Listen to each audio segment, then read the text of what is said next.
मुश्ताक अहमद खान साहब हमारे जो है वो इस वक्त अरेस्ट हो चुके थे, आपके इल्म में है।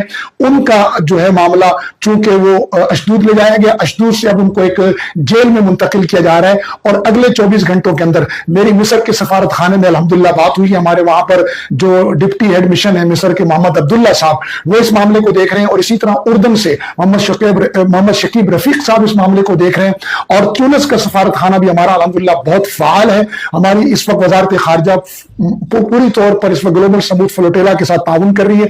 मेरा इन तमाम सफारत खानों से राब्ता है अल्हम्दुलिल्लाह। और जैसे ही मुझे पता चला कि मुश्ताक खान साहब को उर्दन ले जाएंगे तो मैं इंशाल्लाह उर्दन पहुंच जाऊंगा, और अगर उनको मिस्र ले जाया गया तो हमारे वहां से मोहम्मद अब्दुल्ला भाई जो मिस्री सफारत खाने के जिम्मेदार हैं वो उन्हें इंशाल्लाह वसूल करेंगे और उनका अगला सफर का मरला पाकिस्तान का वो तय करवा देंगे।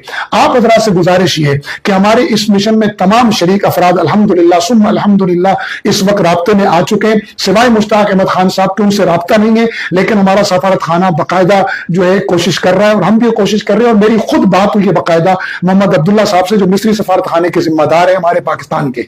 तो इंशाल्लाह अगले 24 घंटों में जैसे ही उन्हें मिस्र की हुदूद में दाखिल किया जाएगा, तमाम हमारे जितने भी साथी जो असीर बने हैं और जो इस गजा के मिशन में थे, हमारा मकसद क्या था? गजा का जालिम हिसार तोड़ना, नस्ल कुशी को रोकना, इंसानी इमदाद की राहदारी बहाल करना।